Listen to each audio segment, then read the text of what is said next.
से शो में हजारों बरसों से धर्म ग्रंथों, पौराणिक कहानियों और लोक मान्यताओं के रहस्यों को परखा जाता है। हमारा मकसद न तो धार्मिक भावनाओं को ठेस पहुंचाना है और न समाज में अंधविश्वास फैलाना। रहस्य की पड़ताल तार्किक और वैज्ञानिक कसौटी पर की जाती है।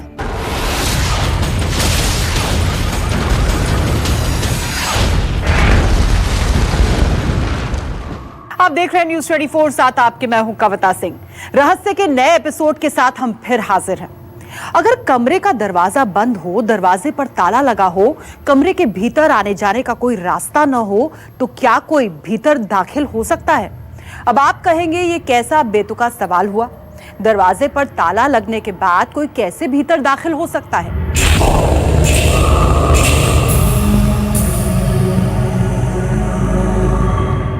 जब भगवान रात को विश्राम करते हैं और सुबह जब उठते हैं तो वहाँ पर तुलसी का पत्र मिलता है, कमल का पुष्प का पंखुड़ी का टुकड़ा मिलता है, जो सैया है जो उसमें सलवट पड़ी हुई रहती है। कभी कभी बिस्तर में उनके बदन का जो चंदन है वो मिलता है। कहानी का कुछ कुछ किनारा आपने पकड़ लिया होगा। आप कुछ कुछ ये भी समझ गए होंगे कि हम जिस रहस्य के बारे में आपको बताने जा रहे हैं उसका संबंध भगवान विष्णु से है। हम ऐसे रहस्यों पर यकीन नहीं करते, लेकिन भगवान के चमत्कार के दावे इतने बड़े हैं कि उस पर न चाहते हुए भी भरोसा करना पड़ता है। कभी कभी हमको भगवान ऐसा अपना दर्शन देते हैं कि पूरी सिलवटें आ जाती है बिस्तर में, यहाँ आभास होते हैं, या पूरा उनकी चादर है आइल में हो जाता है। भगवान स्वयं करते हैं, इनके आभास होते हैं।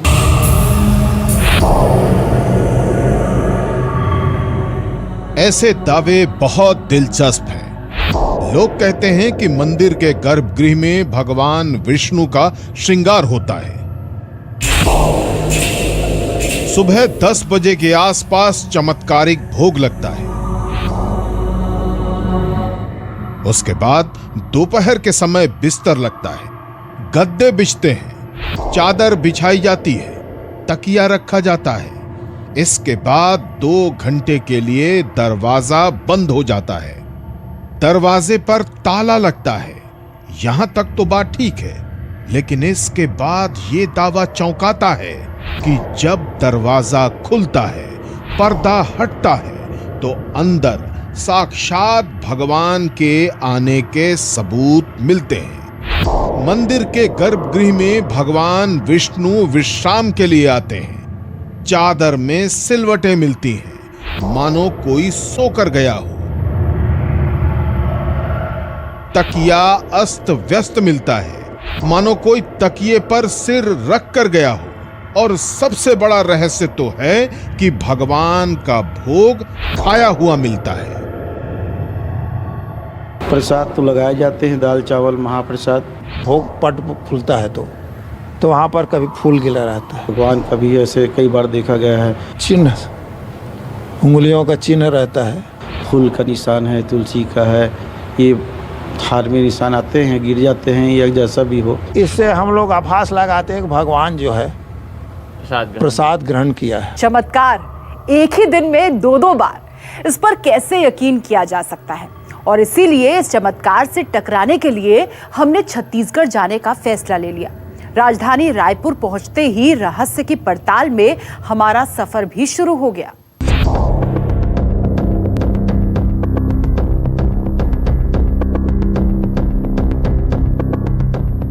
भगवान विष्णु से जुड़े इस रहस्य से पर्दा उठाएं। उससे पहले ये जानिए कि हम जिस जगह का रहस्य आपको दिखाएंगे वो जानी पहचानी जगह है।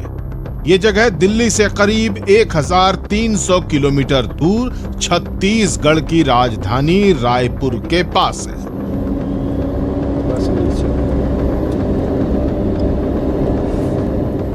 हम आपको रायपुर ले चले, उससे पहले ये बता दें कि उस विष्णु मंदिर में ऐसा चमत्कार दिन में 2 बार होता है।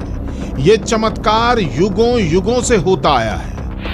पहली बार दोपहर 2:30 बजे, जब पहली बार मंदिर का कपाट खुलता है और दूसरी बार सुबह 4:30 बजे।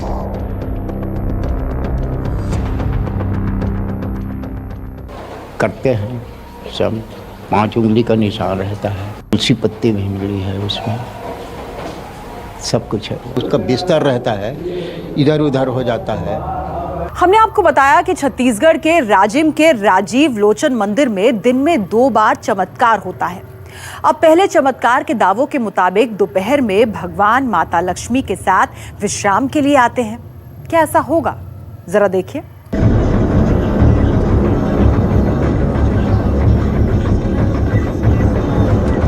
चमत्कार की आजमाइश के लिए न्यूज 24 की टीम रायपुर से राजिम के लिए रवाना होती है। रास्ते में जितने मोड़ हैं, ये मोड़ उतने सवाल लेकर आते हैं। दिमाग में यही सवाल घूमता है कि आखिर उस विष्णु धाम में ऐसा कैसे होता है? कैसे बंद दरवाजे के अंदर भगवान विष्णु के आने के सबूत मिलते हैं?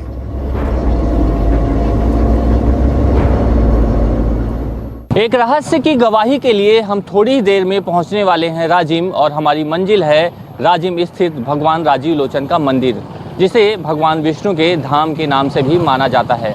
ऐसा माना जाता है कि इस मंदिर में भगवान गर्भगृह में अपने 2 बार आने की मौजूदगी के सबूत देते हैं, और इसी बात को सुनकर हम यहाँ तक चले आए हैं। तो आइए आपको भी ले चलते हैं चमत्कार के दीदार के इस सफ़र पर। हमारी कार तेजी के साथ रायपुर से आगे बढ़ती है। कुछ देर में राजिम का राजीव लोचन मंदिर आने वाला है, लेकिन रास्ते में हमें बताया जाता है कि राजीव लोचन मंदिर जाने से पहले कुलेश्वर महादेव मंदिर का दर्शन किया जाता है। ये राजिम की वो जगह है जहां पैरी और सोंढूर नदी का महानदी में मिलन होता है। इस तरह इसे छत्तीसगढ़ का प्रयागराज कहा जाता है। यहीं पर कुलेश्वर महादेव का मंदिर भी है। हमें रास्ते में बताया गया कि भगवान राजीव लोचन मंदिर में दर्शन करने के पहले कुलेश्वर महादेव मंदिर में दर्शन किए जाते हैं। ऐसी मान्यता है कि वनवास के दौरान भगवान राम और माता सीता ने भी यहाँ कुलेश्वर महादेव मंदिर में बाकायदा पूजा अर्चना की थी। हम कुलेश्वर महादेव मंदिर के करीब तो पहुंचते हैं। हमारी मुलाकात कुलेश्वर महादेव मंदिर के पुजारी से होती है, लेकिन हम वहां जा नहीं सकते क्योंकि चारों तरफ पानी है। हम कुलेश्वर महादेव मंदिर के पुजारी से पहला सवाल पूछते हैं कि आखिर कुलेश्वर महादेव मंदिर का राजीव लोचन मंदिर से क्या रिश्ता है? वनवास गमन के समय ये लोमस ऋषि जी का आश्रम हुआ करता था, और लोमस ऋषि जी के आश्रम में ठहरने के पश्चात माँ सीता कुल देवता का पूजा करने के लिए एक रेत बालू की मूर्ति यानी शिव लिंग उत्पन्न करा करके उनकी जो पूजा की है, तो पहले उत्पलेश्वर नाथ कहलाए वो। बाद में जब वो पूजा की, उनका पंचमुख शिवलिंग बना, उसके बाद उसका नाम कुलेश्वर नाथ पड़ा है, क्योंकि वो कुल देवता के पूजा के नाम से पूजा की थी।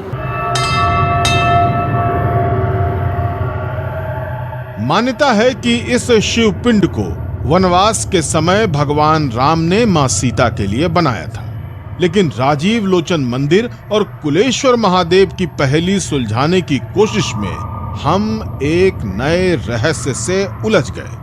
कहते हैं कि रोज सुबह कुलेश्वर महादेव मंदिर का पट खुलने से पहले यहाँ कोई पूजा करके चला जाता है, यानी प्रथम पूजा करने वाले कुलेश्वर मंदिर के पुजारियों से पहले कोई है जो आता है और शिवलिंग पर फूल चढ़ाकर चला जाता है।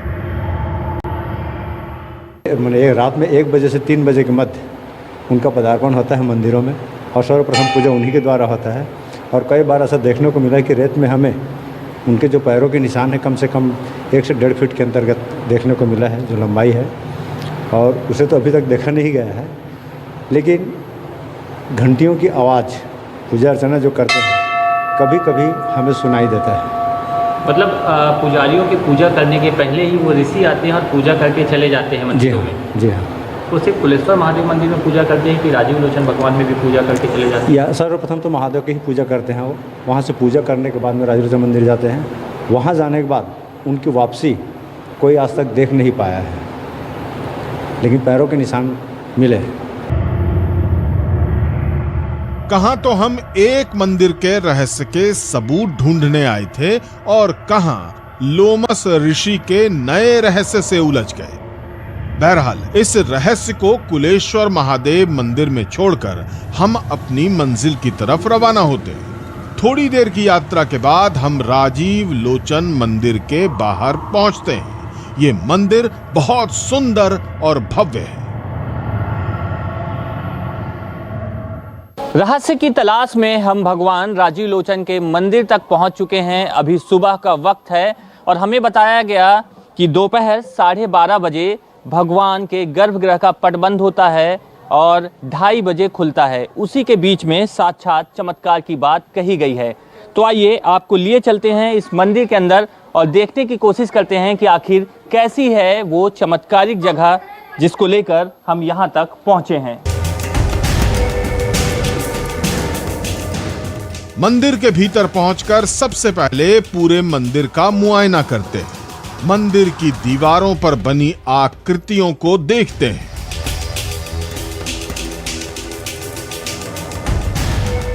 इस मंदिर की खूबसूरती और फिर इसके धार्मिक महत्व को टटोलते हैं। इस मंदिर की खासियत ये है कि ये सम्राट राजा रत्नाकर के सुपुत्र जो भी हुए, जैसे हम लोग हैं तो हम लोग यहाँ के पुजारी हैं। यहाँ का एक खासियत ये भी है कि यहाँ राजपूत लोग पुजारी हैं, ब्राह्मण लोग केवल उनके सहयोगी के रूप में ही आते हैं यहाँ। और चमत्कार की बात करें तो यहाँ बहुत प्रकार के चमत्कार हमको महसूस होता है। जो स्थानीय लोग हैं उनको पता है कि यहाँ का चमत्कार क्या है।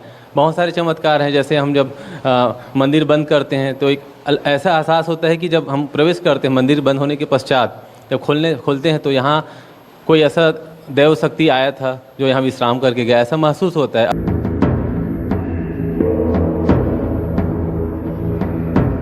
मंदिर के भूगोल, इतिहास और धार्मिक महत्व को जानने के बाद ये मुआयना भी करते हैं कि राजीव लोचन मंदिर में आने जाने का रास्ता क्या है, कहां से अंदर और कहां से बाहर आया जाया जा सकता है। मंदिर की बनावट की पूरी पड़ताल के बाद कुछ सीढ़ियां चढ़कर हम मंदिर के गर्भगृह तक पहुंचते हैं।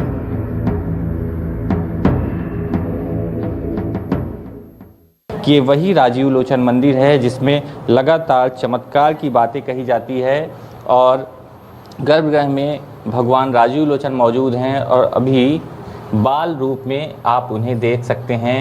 3 रूपों में इनका श्रृंगार किया जाता है, बाल रूप, युवा रूप और वृद्धा।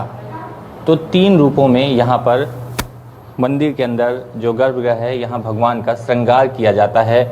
इसके अलावा अगर भोग की बात करें तो सुबह यहाँ पर भोग लगाया जाता है भगवान के लिए। उसके बाद दोपहर में स्वल्पाहार की व्यवस्था की जाती है। इसके बाद रात में भगवान राजीव लोचन को बियारी भोग लगाया जाता है। उसके बाद यहाँ पर भगवान के विश्राम करने की व्यवस्था की जाती है और ऐसा माना जाता है कि भगवान राजीव लोचन स्वयं यहाँ पर विश्राम करने आते हैं। मंदिर के गर्भगृह को देखने के बाद हम उसके दरवाजों को परखते हैं। यहाँ 2 दरवाजे लगे हैं, एक अंदर की तरफ स्टील का और एक लकड़ी का दरवाजा जिस पर नक्काशी की गई है। स्टील और लकड़ी के दरवाजों पर ताला लगाने के लिए कुंडी लगी है।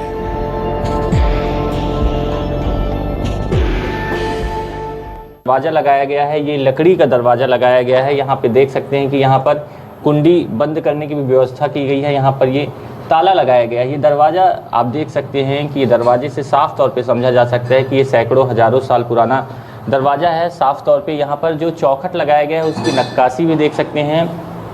ऐसा बताया जाता है कि 7वीं शताब्दी के हिसाब से यहाँ पर दरवाजे में जो नक्काशी की गई है इसमें भगवान विष्णु का स्वरूप माना जाता है, भगवान राजीव लोचन को। इसलिए यहाँ पर भगवान शेष नाग की कई प्रतिमा दिखाई देती है कि भगवान शेष नाग यहाँ पर है।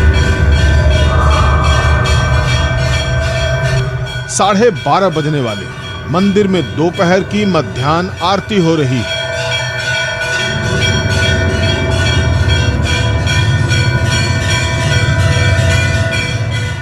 आरती के बाद गर्भगृह में भगवान का श्रृंगार होगा। बिस्तर लगेगा, गद्दा बिछेगा, चादर बिछेगी और तकिया लगेगा। कहते हैं कि जब मध्याह्न आरती के बाद गर्भगृह का दरवाजा लगेगा तो उसके खुलने के बाद चमत्कार दिखेगा।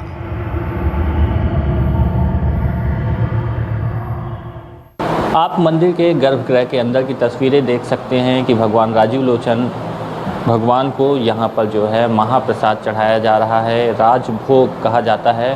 भगवान को राजभोग आग्रह किया जा रहा है कि भगवान आप प्रसाद ग्रहण करें। और तस्वीरों में देख सकते हैं कि यहाँ पर जो है जो गर्भगृह का दरवाज़ा है, कपाट है, उसे बंद कर दिया गया है।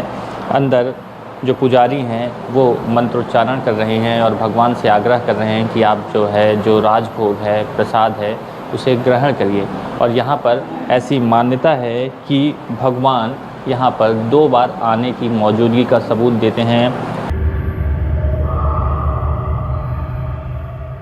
ठीक 12:30 बजे मंदिर का दरवाजा बंद हो गया।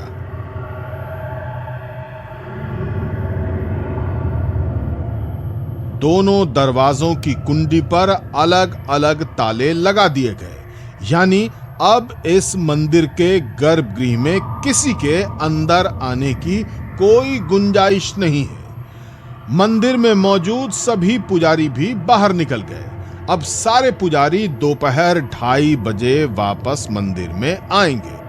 फिर गर्भगृह का ताला खुलेगा और बहुत संभव है कि एक चमत्कार आपकी आंखों के सामने होगा। दोपहर की आरती के बाद तकरीबन 2:30 बजे राजीव लोचन मंदिर का कपाट खुलेगा। सवाल ये उठता है कि क्या हमें चमत्कार नजर आएगा? क्या मंदिर में भगवान विष्णु विश्राम के लिए आएंगे? इस चमत्कार को जानने में जितनी दिलचस्पी सबको होगी, उतनी ही दिलचस्पी हमारी टीम को भी है। तो आइए इंतजार और चमत्कार के पर्दे को हटाते हैं और देखते हैं कि राजीव लोचन मंदिर में क्या मिलता है। दावा तो यही था कि मध्याह्न आरती के बाद जब कपाट खुलेगा तो चमत्कार दिखेगा। भगवान के लिए भोग वाले थाल में चमत्कार के सबूत मिलेंगे। हमें बताया गया कि ऐसा लगेगा कि इस थाल में रखा भोजन किसी ने ग्रहण किया है। बाकायदा फूल और तुलसी की पत्तियों के होने की बात भी बताई गई। इन दावों से उलझते उलझते दोपहर के 2:30 बज गए। मंदिर के पुजारी लौट आए। राजीव लोचन मंदिर की तरफ श्रद्धालुओं के आने का सिलसिला दोबारा शुरू हो गया। लोग खड़े होकर कपाट खुलने का इंतजार करने लगे। पुजारी ने दरवाजा खोला। इसके बाद पर्दा हटा और फिर पुजारी अंदर गए। थोड़ी देर बाद पुजारी हाथ में भोग की थाल के साथ बाहर निकले। थाल ढका हुआ था। हमने देखना चाहा लेकिन पुजारी ने मना कर दिया। लेकिन भगवान के सबूत का यही चमत्कार देखने हम आए थे, इसलिए हम पुजारी के साथ पीछे पीछे गए। कुछ दूरी पर रसोई थी। भगवान राजीव लोचन को भोग लग चुका है और प्रसाद की जो थाली है वो यहाँ पर लाई गई है। आप देख सकते हैं कि अंदर स्थानीय जो पुजारी हैं वो यहाँ पर मौजूद हैं और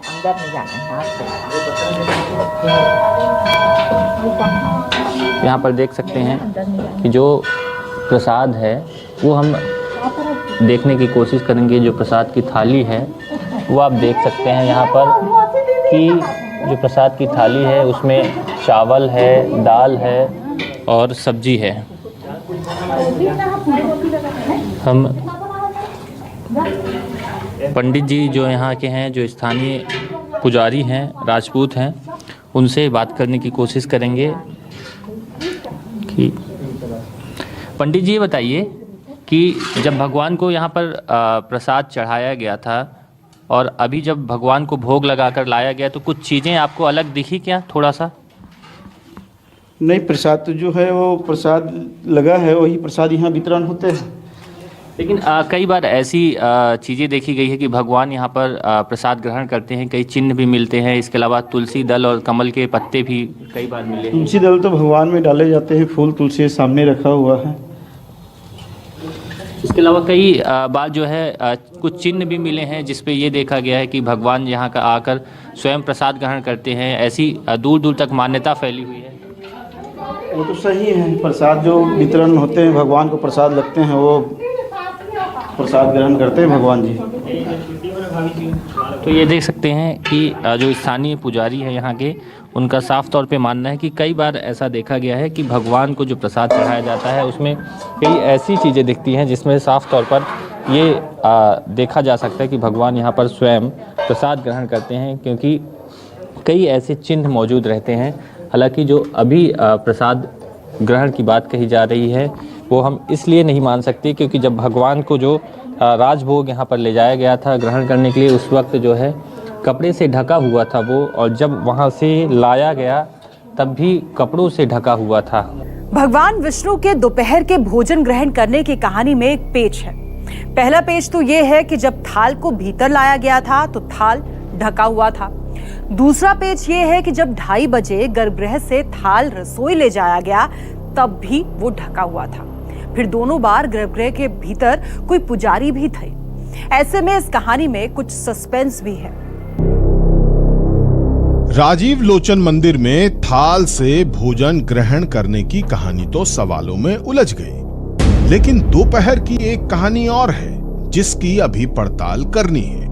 हमें बताया गया था कि भगवान विष्णु के दोपहर विश्राम के लिए जो बिस्तर, गद्दा और तकिया लगा था उस पर किसी के सोने के निशान मिलेंगे, सिलवटें मिलेंगी। ये सिलवटें बताएंगी कि भगवान यहाँ आए थे।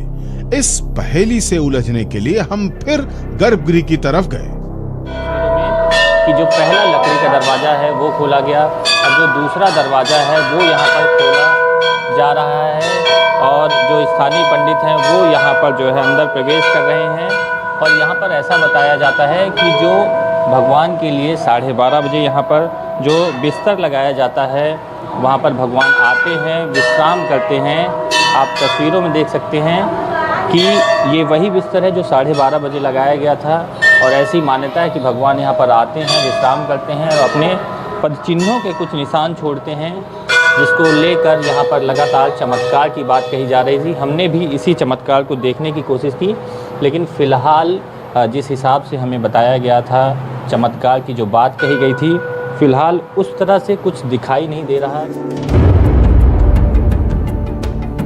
मतलब थाल के भोग और बिस्तर पर विश्राम की जिस कहानी को सुनकर हम राजीव लोचन मंदिर तक आए वो हमें देखने के लिए नहीं मिली। इस बारे में पुजारियों से पूछने पर हमें नई बात पता चली। यह रात्रि विश्राम तो प्रभु तो यह स्पष्ट है ही है, विश्राम करने आते हैं, ये वाली बात नहीं है। भगवान तो यहाँ सब बैठे हुए खड़े हुए हैं।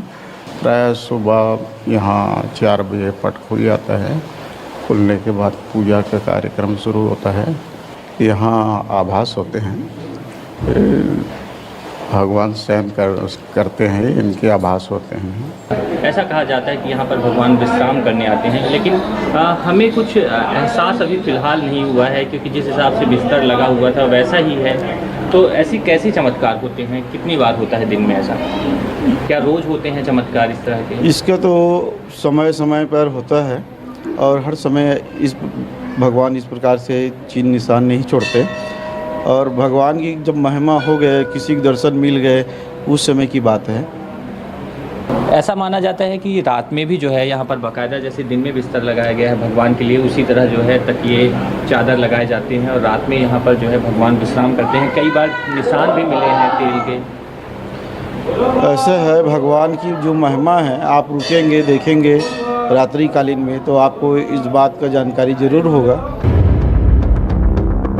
अब हमें रात ढलने का इंतजार करना था। इस इंतजार में हम मंदिर के प्रांगण में ही रहे। थोड़ी देर में शाम ढल गई। अब हम रात 8:30 बजने का इंतजार करने लगे। हमें बताया गया कि उस वक्त शयन आरती होती है। 8:30 बज गए और हम राजीव लोचन मंदिर के गर्भगृह के बाहर मौजूद हो गए। उस समय पुजारियों की अच्छी तादाद मौजूद थी, भक्त भी मौजूद थे। आरती शुरू हो गई।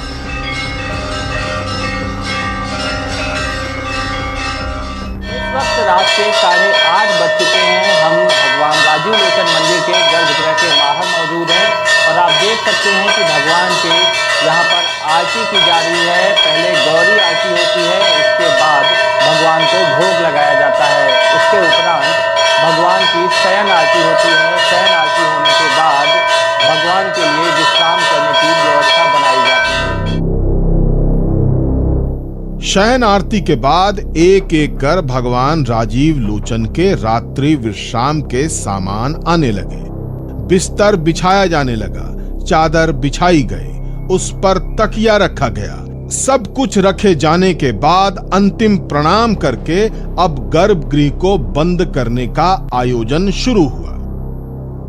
भगवान राजीव लोचन के गर्भगृह का पट अब बंद हो चुका है। बाकायदा उनके लिए बिस्तर लगा दिया गया है। ऐसी मान्यता है कि भगवान राजीव लोचन यहाँ पर रात्रि विश्राम करने के लिए आते हैं। पट पूरी तरह से बंद हो चुका है। आप देख सकते हैं उस पर बाकायदा ताला लगा दिया गया है। अब यह ताला स्थानीय मान्यताओं के अनुसार कि सुबह 4:30 बजे जब जो पंडित या राजपूत यहाँ के जो स्थानीय पुजारी हैं वो यहाँ पर पहुँचते हैं तो वो पट का ताला खोलते हैं। और ऐसी मान्यता है कि जब सुबह पट का ताला खोला जाता है, गर्भगृह का ताला खोला जाता है, तो जो भगवान के लिए बिस्तर लगाया गया है उसमें कई तरह के सलवटें मिलती है, कई तरह के पदचिन्ह मिलते हैं, जिससे ऐसा माना जाता है कि भगवान राजीव लोचन रात्रि विश्राम करने यहीं पर आते हैं। रात की तैयारी पूरी होने के बाद गर्भगृह बंद हो गया। दोनों दरवाजों पर ताला लग गया। अब चमत्कार और असलियत के बीच एक रात का फासला है। पता नहीं अगली सुबह हमें क्या दिखेगा, क्या चमत्कार दिखेगा। इसका रोमांच बाकी था। इंतजार, इंतजार और सिर्फ इंतजार। जब से हम राजिम के राजीव लोचन मंदिर पहुंचे हैं, चमत्कार का इंतजार लंबा होता जा रहा है। लेकिन जब मंदिर से जुड़े रहस्य के बेपर्दा होने का काउंटडाउन शुरू हो चुका है, कुछ ही घंटों में आपको पता चलेगा कि सुबह 4:30 बजे मंदिर का कपाट खुलने के बाद क्या होगा। अभी हमें 8 घंटे का इंतजार करना था। मंदिर से सभी लोग जा चुके थे। मंदिर में सिर्फ हमारी टीम और रात का सन्नाटा मौजूद था। पूरी रात मौजूद रहकर हम देखेंगे कि अगली सुबह राजीव लोचन मंदिर के गर्भगृह के चमत्कार का ताना बाना कैसा है। लेकिन ये काम आसान नहीं था। धर्म और मान्यताओं का भी रोड़ा था। कहते हैं कि रात के वक्त मंदिर में नहीं रुकना चाहिए, लेकिन ये जोखिम हमें राजीव लोचन मंदिर के रहस्य से पर्दा उठाने के लिए लेना था, जिसके लिए हम रायपुर आए थे। इस वक्त रात के 2 बज चुके हैं। हम मंदिर प्रांगण के बाहर मौजूद हैं और आप देख सकते हैं कि राजीव लोचन मंदिर के बाहर अभी भी ताला लगा हुआ है, जो रात के वक्त यहाँ पर लगाया गया था। यही मुख्य द्वार है मंदिर में प्रवेश करने के लिए। हमें अब इंतज़ार है तो सुबह के 4:30 बजे का, क्योंकि यहाँ के जो स्थानीय पुजारी हैं उन्होंने कहा था कि 4:30 बजे वो खुद यहाँ पर पहुँचते हैं और मंदिर प्रांगण का ताला खोलते हैं। तो धीरे धीरे हम रात काटते जा रहे हैं, इंतज़ार करते जा रहे हैं उस वक्त का कि कब यहाँ के स्थानीय पुजारी यहाँ पर पहुँचेंगे और मंदिर प्रांगण में लगा हुआ इस गेट का ताला वो खोलेंगे और हम उनके साथ मंदिर के अंदर प्रवेश करेंगे। हम मंदिर की एक एक जगह गए। हम देखना चाहते थे कि कहीं आने जाने की कोई और जगह तो नहीं। हम पूरी तरह आश्वस्त होना चाहते थे कि यहाँ कोई ना हो। इस तसल्ली के बाद हम मंदिर के पास चबूतरे पर बैठकर सुबह 4:30 बजने का इंतजार करने लगे।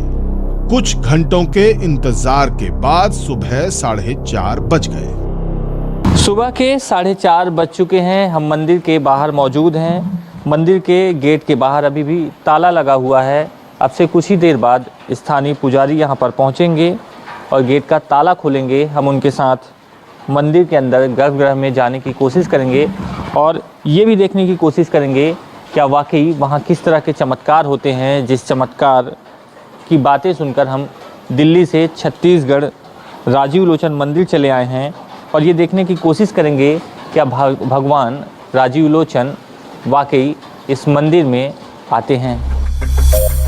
अब मंदिर का गेट खुलने वाला था। सुबह की पारी वाले पुजारी आ चुके थे। मंदिर की चाबी उनके पास थी। पुजारी पहला गेट खोलते हैं, वो अंदर जाते हैं और हम उनके पीछे पीछे चलते हैं। कुछ भक्त भी मंदिर में मौजूद हैं, वो भी अंदर अंदर मुख्य मंदिर की तरफ बढ़ते हैं। सबको राजीव लोचन मंदिर के गर्भगृह तक पहुंचना था।